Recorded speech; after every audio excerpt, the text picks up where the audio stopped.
तो नमस्कार भैया, प्रणाम। हम राइटर हरिकेश राज आप सबके अपने यूट्यूब चैनल राइटर हरिकेश राज ऑफिशियल में स्वागत करते हैं। और आप सबके बीच में हम एगो बहुत ही प्यारा गीत गावे जा रहा बनी।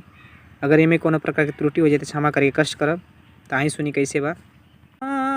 खुलल केस गझिन कमर राजधानी, खुलल केस गझिन कमर राजधानी, उघारे सुघर बाहलल चावे रानी। तो ए देवता ई मन कैसे मानी, तो ए देवता ई मन कैसे मान। खिलल बाटे सुर में ई जो बन जवानी, फटल चाहता पैंट बर के मियानी। तो ए देवता ई मन कैसे मानी, तो ए देवता ई मन कैसे मानी।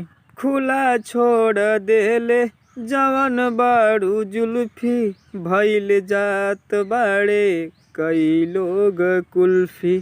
हवा के झकोरा से जब झल के कुर्ती, त देख है बूढ़वन के लइकन से फुर्ती।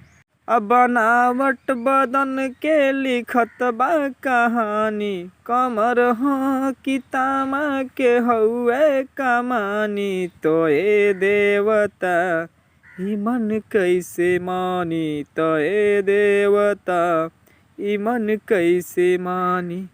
तो ए देवता ई मन कैसे मानी, तो ए देवता ई मन कैसे मानी। तो भैया ये हमारा वीडियो आप सबके कैसन लागल। अगर अच्छा लगल तो कमेंट करके ज़रूर बताइए। और साथ ही साथ हम यूट्यूब चैनल के सब्सक्राइब कर ले, ताकि हमारा हर एक वीडियो आप सबकी नोटिफिकेशन के जरिए आसानी से मिल सके। तो आज के लिए बस इतना ही। नमस्कार, धन्यवाद।